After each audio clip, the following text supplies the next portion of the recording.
अस्सलाम वालेकुम नाज़रीन, you are watching news hour with Salma and I am Salma Kausar. नाज़रीन, आज़ाद कश्मीर इलेक्शन में जहां हुकूमत और अपोजिशन के जलसों में तेज़ी आई है, वहीं अपोजिशन के खिलाफ इल्ज़ामात और बयानात में भी तेज़ी दिखाई देती है। एक तरफ बिलावल भुट्टो अपने जलसों में मुस्लिम लीग नून को तनकीद का निशाना बना रहे हैं, जबकि नून लीगी क़यादत भी दूसरी जानिब से भरपूर रद्द अमल का इजहार कर रही है। इस मामले पर आज के प्रोग्राम में हम बात करेंगे कि PDM का मुस्तकबिल क्या है और आने वाले दिनों में क्या होने वाला है। दूसरी जानिब वज़ीर दाखिला शेख रशीद ने एक अहम दावा किया है। वो कहते हैं कि आज़ाद कश्मीर इलेक्शन के बाद मुल्की सियासत का रुख बदल जाएगा। क्या तब्दीली आने वाली है, इसमें भी हम आज के प्रोग्राम में डिस्कस करेंगे। इसके अलावा खित्ते की सूरत हाल, शहबाज शरीफ साहब के FIA पर इल्ज़ामात से मुतालिक भी बात होगी। आज हमारे पैनल में मौजूद होंगे PTI से आफ्ताब जहांगीर साहब हमें ज्वाइन कर रहे हैं, पीपल्स पार्टी से फैसल करीम कुंडी साहब हमारे साथ होंगे और इसके अलावा मुस्लिम लीग नून से खेलदार साहब हमें ज्वाइन करेंगे। तमाम मेहमानों के वक्त का शुक्रिया। मैं जरा मेहमानों की जानिब बढ़ने से पहले सुनवा दूं कि बिलावल भुट्टो साहब ने क्या कहा और जवाबन शाहिद खाकान अब्बासी साहब ने क्या कहा। उसके बाद गुफ्तगू का आगाज करते हैं।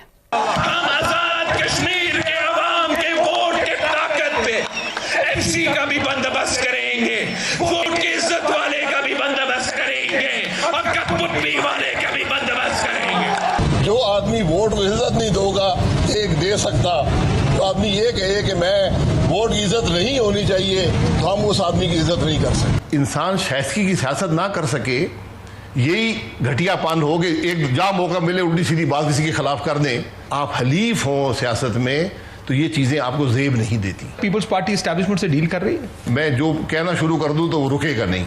जी फैसल करीम कुंडी साहब, बिलावल भुट्टो साहब कह रहे हैं कि हम बंदोबस्त करेंगे। क्या बंदोबस्त सोचा हुआ है सर आपने? देखें, आपने चेयरमैन बिलावल का क्लिप दिखाया है और उसमें उन्होंने स्पीच में कश्मीर में ये कहा, और जो पहला हमारा पॉइंट ऑफ व्यू था इस हुकूमत के खिलाफ एहतजाजी तहरीक का, इस हुकूमत को ख़त्म करने का, जो कि अदम एतमाद के ज़रिए हमारी ख्वाहिश थी कि ख़त्म हो। जो एक्शन प्लान था PDM में हमारा, वो सबके सामने था और वो कामयाबी से चल रहा था। और जब बात आई सेनेट के इलेक्शन के बाद अदम एतमाद की, तो PMLN और JUI ने कहा कि हम अदम एतमाद की तहरीक नहीं जमा कराना चाहते, बल्कि हम इस्तीफे देना चाहते हैं समझो से। और हमारा पॉइंट ऑफ व्यू था कि आप पहले अदम एतमाद की तहरीक जमा कराएं, खुदा न खासा वो नाकाम होती है तो फिर ये हमारे जो इस्तीफे हैं वो हमारा आखिरी ऑप्शन है, हम आखिरी ऑप्शन के तौर पर इस्तेमाल करेंगे। लेकिन वो इस चीज़ को नहीं माने। उसके बाद अगर आप देखें, बजट सेशन अभी आया, बजट सेशन में भी हमने शहबाज शरीफ साहब क्योंकि लीडर ऑफ द अपोजिशन है, हमने कहा कि इसलिए भरपूर कोशिश करनी चाहिए कि हम बजट नाकाम करें। और उस पर तो काम नहीं हो सका। लेकिन आखिर में जब वोटिंग का टाइम आया, पाकिस्तान पीपल्स पार्टी ने अपने तमाम मेंबरान की हाजिरी यकीनी बनाई और आपने देखा कि खुर्शीद शाह साहब, जिनके माजी में भी अगर उनके ऑर्डर आते थे पार्लियामेंट सेशन अटेंड करने के लिए, प्रोटेक्शन ऑर्डर आते थे, वो नहीं आते। वो सिर्फ चेयरमैन की रिक्वेस्ट पे, चेयरमैन की हिदायत पे आए वोटिंग के लिए, वो सेनेट के इलेक्शन की वोटिंग के लिए और इस वोट के लिए आए। और प्रेसिडेंट जरदारी साहब, जिनकी तबीयत नासाज थी, वो भी आए और उन्होंने अपनी वोटिंग में हिस्सा लेने का वो किया। उसमें जो है PMLN के कुछ मेंबर्स गैर हाजिर थे और JUI के भी गैर हाजिर थे, जिस पे हमें कहा कि आप इसको चेक करें। और उस पर अगर आप देखें, जब हमारे PDM की वोट चल रही थी, उसमें मरीम नवाज साहिबा की एक स्टेटमेंट आई थी कि मेरी और मेरी पार्टी की ख्वाहिश है कि हुकूमत 5 साल पूरे करे। तो ये खदशात में थे और हम ये कह रहे थे कि अगर हमारा साथ बाकी अपोजिशन जमातें नहीं देती तो पाकिस्तान पीपल्स पार्टी ने माजी में भी डिक्टेटरों के खिलाफ एहतजाजी तहरीकें चलाई हैं।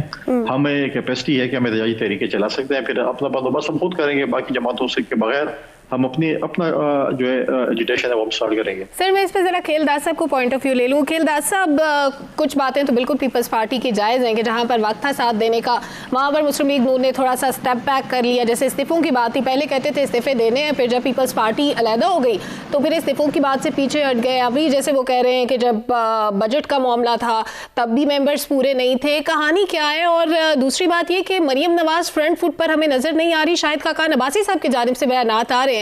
क्या स्ट्रेटजी चल रही है मुस्लिम लीग नून की? देखें, बात यह है कि कुंडी साहब की इस बात से मैं इत्तेफाक करता हूं कि जो अपोजिशन लीडर शहबाज शरीफ साहब की क़यादत में पीपल्स पार्टी बिलावल भुट्टो साहब ने इंश्योर किया था और तमाम पार्टियों ने इत्तेफाकी फैसला किया था कि हम इस बजट में टफ टाइम देंगे और बड़ा मुत्तहदा अपोजिशन में खुशगवार माहौल था।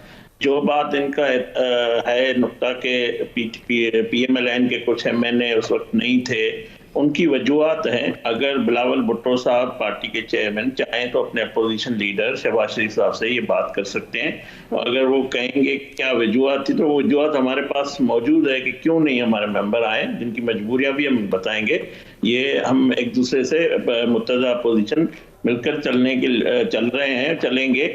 बात जहां तक पीडीएम की है, तो देखो पीडीएम में पीपल्स पार्टी को गुस्सा स्पेशली शाहिद खाकान साहब पे इसलिए है, वो कहते हैं कि इन्होंने शोकास नोटिस क्यों दिया।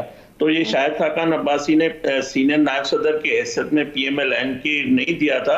वो पीडीएम के जनरल सेक्रेटरी है और उनके सदर जो है, सरबराह जो है, वो मौलाना फजल-ए-रहमान साहब है और बाकी 8 जमातें भी हैं। तो उन्होंने इत्तेफाक राय से ये फैसला किया था।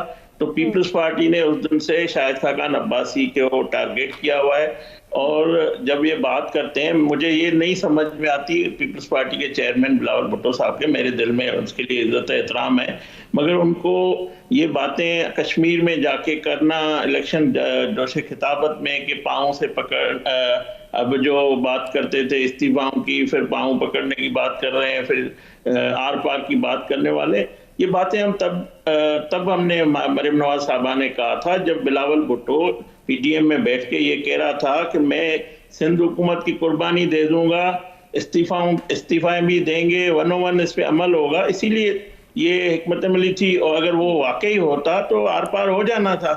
बाकी पाँव पकड़ने की बात वो शहबाज शरीफ साहब के हवाले से की, तो उन्होंने अपने बड़े भाई के पाँव पकड़ने की बात की है और ये रिवायतन ये इखलाकन उन्होंने मुहावरे की तौर पे भी की है।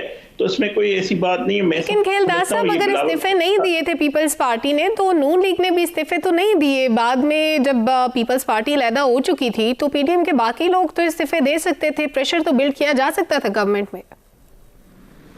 बाद में मुकम्मल करूं, मैं ये कह रहा हूं कि चेयरमैन पीपल्स पार्टी एक बड़ा मनसब है, उस पर बिलावल भुट्टो साहब बैठ के ये बातें करते हैं तो फायदा हुकूमत को होता है और किसी को नहीं होता है। तो हुकूमत को फायदा ना दे। बात अगर इस्तीफा पीएमएलएन या बाकी पीडीएम की जमातें देती तो वो रिजल्ट नहीं आता। आज भी अगर पीपल्स पार्टी वापस से उस नुक्ते पे आए तो मैं समझता हूँ इस्तीफा जब ज्वाइंट होगी तभी ये नतायज मिलेंगे। तो अगर तलखियां वो बढ़ाना चाहते हैं तो जाहिर है फिर जवाब आएगा। ऐसी बात नहीं है कि हम तो कोशिश कर रहे हैं। मरियम नवाज साहबा हर जगह पे, अभी इस्लामाबाद हाई कोर्ट में मैं उसके साथ खड़ा था तो तब भी सहाफियों ने उससे पूछा और वो हमेशा ये कोशिश करती है, ये कहती है कि पीपल्स पार्टी हमारा हदफ नहीं है, ना हमारा टारगेट है, आप पुराने सवालात ना करो। तो मतलब हमारी लीडरशिप ने बड़ी ये एहतियातन मोहतात रहे हैं कोई इस तरह की बात करने। मगर बिलावल भुट्टो मुझे नहीं मालूम कि उसकी वजूहत क्या है कि वो मुसलसल पीएमएलएन की लीडरशिप पे तनकीद भी कर रहे हैं। इलेक्शन उसको अगर जीतना है कश्मीर का तो कश्मीरी वोट तब देंगे जब लाड़काना की, कराची की, हैदराबाद, बदीन की उसकी कारकर्दगी सिंध हुकूमत की होगी, उसको देख के देंगे। अगर उसका मैनिफेस्टो लोग पसंद करेंगे देंगे। अगर पीएमएलएन को जैसे पहले भी माजी में वो वजीर आज़म नवाज शरीफ साहब को उस इलेक्शन में भी मोदी के यार के नारा है तो उसको रिजल्ट मिल गया था। नून लीग को तनकीद करने से बिलावल भुट्टो को कितना फायदा हुआ इलेक्शन में। तो अब भी ये नहीं होगा।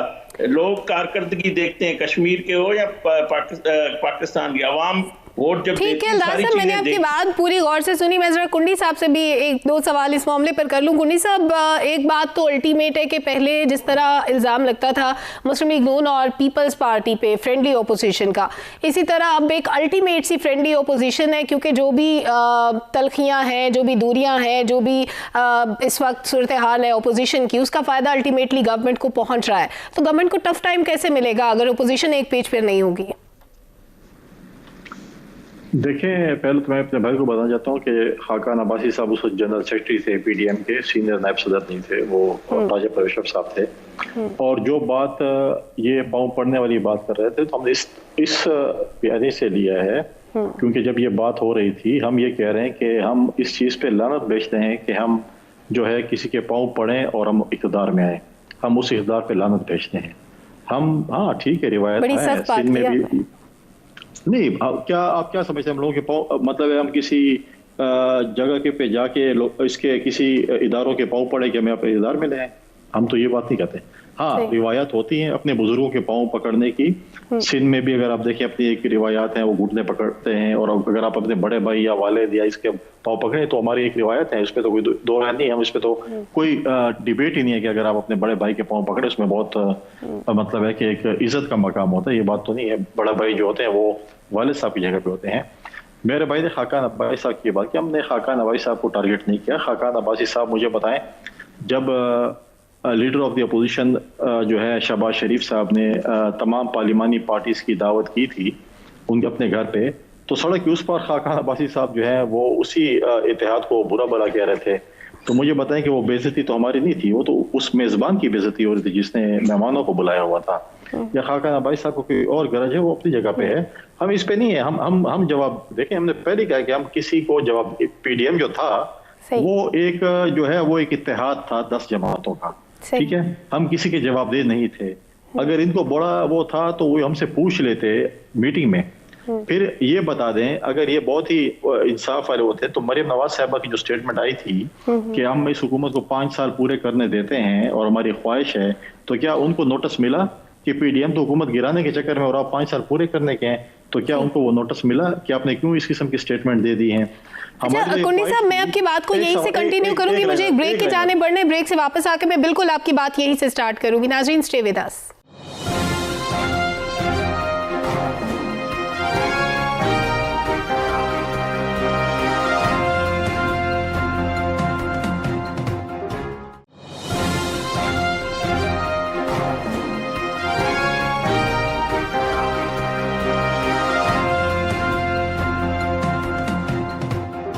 वेलकम बैक नाज़रीन, फैसल करीम कुंडी साहब गुफ्तगू कर रहे थे। जी कुंडी साहब, आप कंटिन्यू कीजिएगा।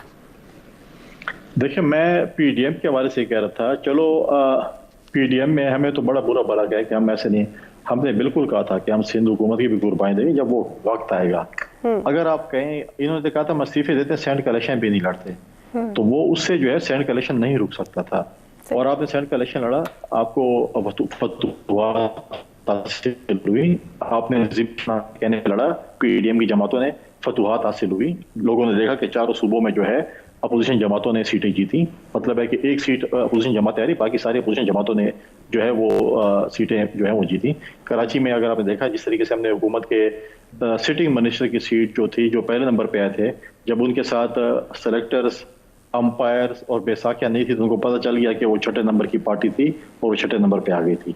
तो ये चीजें होती है। हम तो ये उम्मीद रख रहे थे, हम तो बहुत बुरे लोग थे, हम तो ये उम्मीद रख रहे थे कि सुआद के जलसे में मियां साहब स्पीच करेंगे, मरियम साहब भी स्पीच करेंगी और वही बयानिया लेंगी जो हमारे प्लेटफॉर्म इस्तेमाल करके उन्होंने वो बयानिया लिया था, लेकिन वहां पर ये बयानिया नहीं था। अब कश्मीर में है तो हम समझते हैं कि वो जो बयानिया हमारे स्टेज पे इस्तेमाल होता था वो ये कश्मीर में भी इस्तेमाल करेंगी। लेकिन एक बात फैक्ट है, हम पॉलिटिकल अटैक करेंगे। कल आपने चेयरमैन बिलावल साहब की स्पीच भी सुनी होगी, उससे ताकीद किया तमाम पार्टी के वर्करों को और लीडरशिप को कि मरियम नवाज साहबा जो है वो हमारी इत्तेहादी थी, वो एक खातून है, उसका हम लिहाज करेंगे, हम पॉलिटिकल क्रिटिसिज्म करेंगे, लेकिन हम किसी की जात पे जो है अटैक कम से कम नहीं करेंगे। ये हमारी पार्टी की तरबियत नहीं है और नहीं हम ये करेंगे। अच्छा खेलदार साहब, जरदारी साहब ने वैसे ये भी तो कहा था कि नवाज शरीफ साहब को डोमिसाइल की वजह से रिलीफ मिल जाता है, इस बात में कितनी हकीकत है और क्या जवाब देंगे आप इस बात का?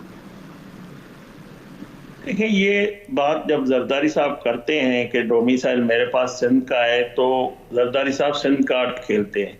तो मैं समझता हूँ इदारों को, अदालतों को भी इसका नोटिस लेना चाहिए इस बात पे कि उसका अगर केस कराची में है तो कराची में चलना चाहिए, उसको पिंडी क्यों बुलाते हैं?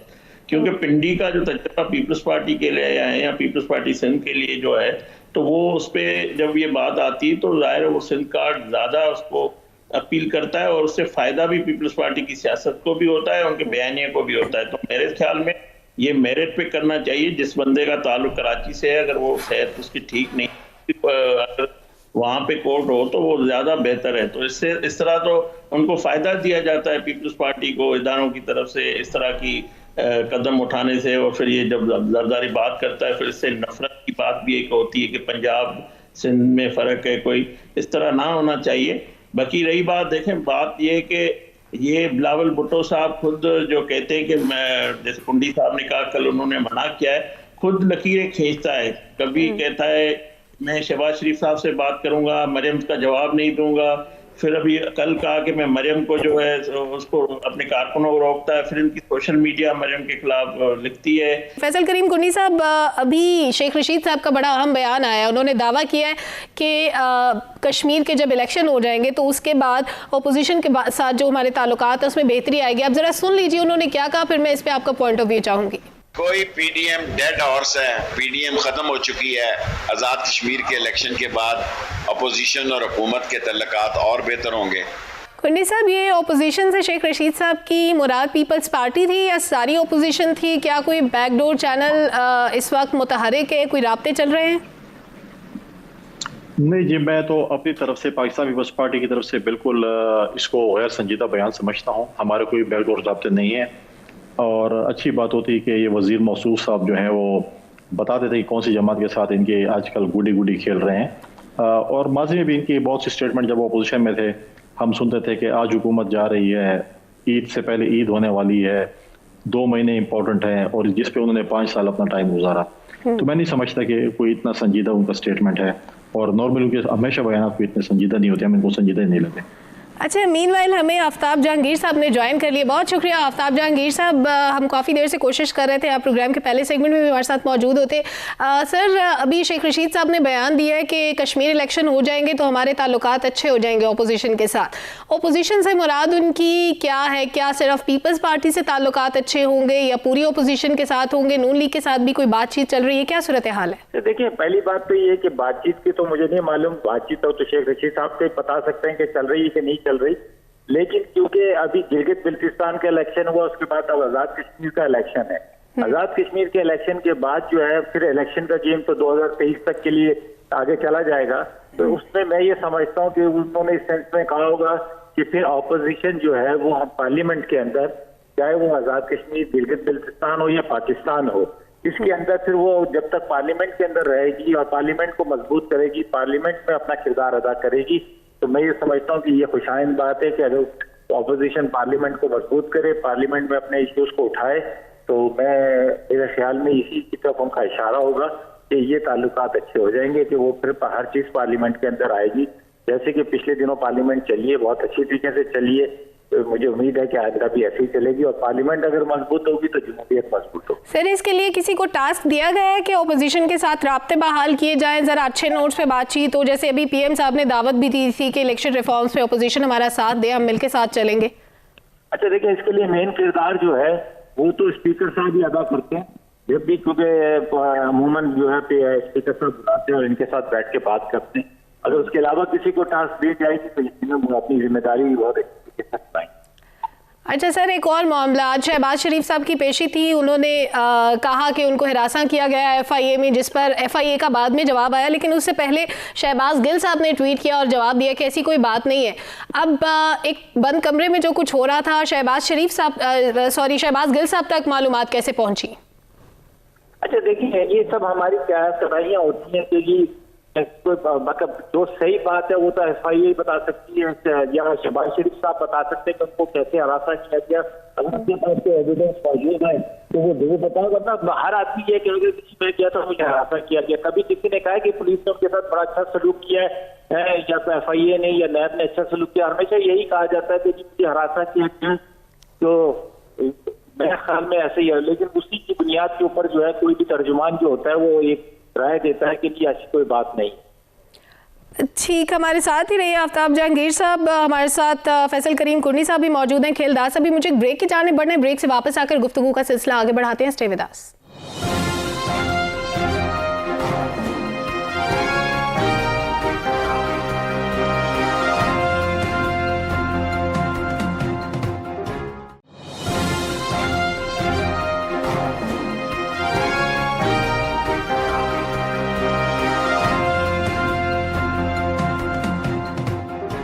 वेलकम बैक नाज़रीन, मेहमानों के साथ गुफ्तगू का सिलसिला जारी है। अच्छा फैसल करीम कुन्नी साहब, अभी अफ़गानिस्तान से मुताल्लिक़ कुछ मामलात हमारे सामने हैं जिसकी वजह से पाकिस्तान पर असर बिल्कुल पड़ेगा। जो भी सूरत हाल अफ़गानिस्तान में दरपेश आएगी, अगर हालात खाना जंगी की तरफ जाते हैं तो भी एक बड़ी मुश्किल सिचुएशन हो सकती है। ऐसे हालात में कौमी सलामती के हवाले से मीटिंग भी हो चुकी है। आपको नहीं लगता कि एक APC होनी चाहिए और मुल्क की क़यादत को एक पेज पर आने के लिए मज़ीद एफर्ट्स करनी चाहिए?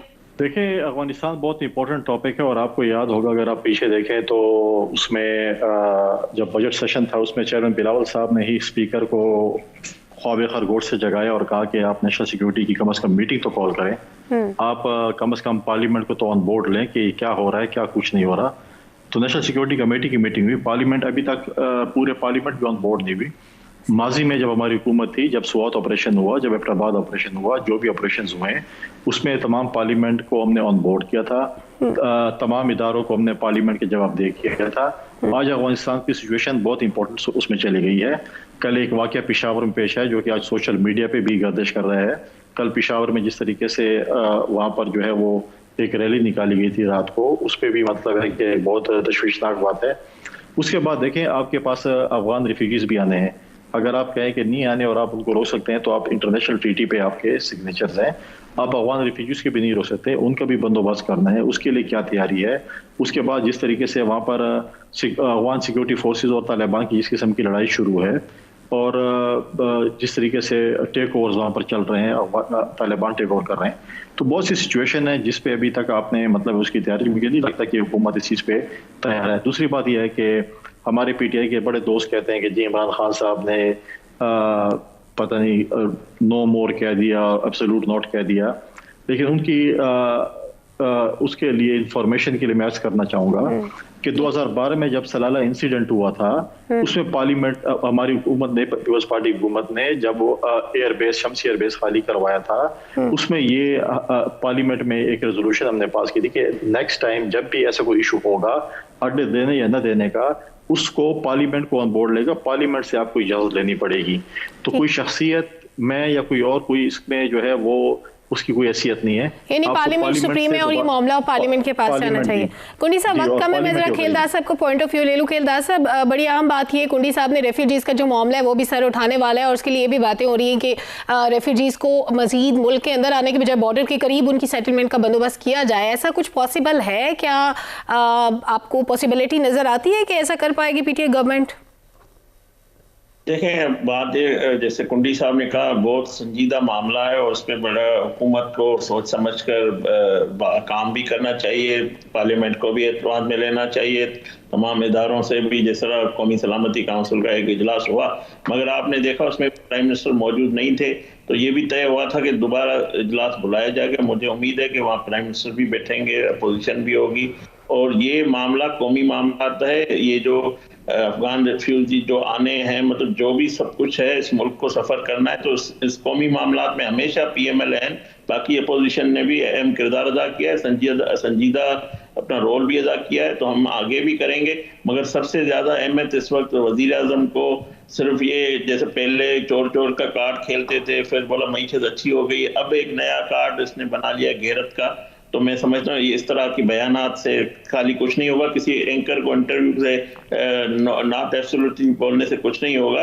इस पे की तौर पे इकदाम जो संजीदा होंगे वो उठाने पड़ेंगे। वजीर खारजा संजीदा इकदाम की जरूरत है। ठीक है, आफ्ताब जहांगीर साहब, क्या पीटीआई गवर्नमेंट गौर कर रही है इस पर कि बॉर्डर के करीब रेफ्यूजीज की सेटलमेंट का बंदोबस्त किया जाए, या किस तरह से हम टैकल करेंगे इस मसले को, क्योंकि बॉर्डर के उस तरफ जो कुछ भी होगा अल्टीमेटली पाकिस्तान पे असरअंदाज होगा? अच्छा, देखिए, ये यकीनन जो भी इदारे होते हैं हमारे, जो इदारे हैं, इदारे हैं और जितने और दूसरे इदारे हैं, वो ऑन बोर्ड है और माशाल्लाह हमारे जो इदारे हैं वो बहुत ही मतलब डिसिप्लिन किस्म के हैं। तो इसलिए हम सबको इस नजर में हर चीज है और वो बेहतर तौर पे इस चीजों को हैंडल भी करेंगे। और जहाँ तक सवाल अभी मेरे दोनों दोस्तों ने कहा, मैं उनकी तारीफ करता हूँ कि ये पार्लियामेंट जो है, अगर इस कौमी इश्यूज के अंदर हमारी कोई सियासत नहीं है, हमारे लिए नजदीक सबसे पहले हमारा मुल्क है और उसके बाद हमारी सियासत है। तो हमें पार्लियामेंट के अंदर के आके इशू को बड़ी संजीदगी के साथ टैकल करना चाहिए, क्योंकि ये कौमी सलामती का मामला है, कोई एक मजाक नहीं है। और अब पाकिस्तान मजीद इस तरह के चीजों का शामिल नहीं हो सकता कि जैसे पहले भी बहुत सारे हमारे पास रेफ्यूजीज आए और उस वक्त के जो हालात पाकिस्तान के बने, तो अब इन सब चीजों को अगर हम इत्तफाक की राय से करेंगे तो हम बहुत अच्छी तरह से हैंडल कर लेंगे।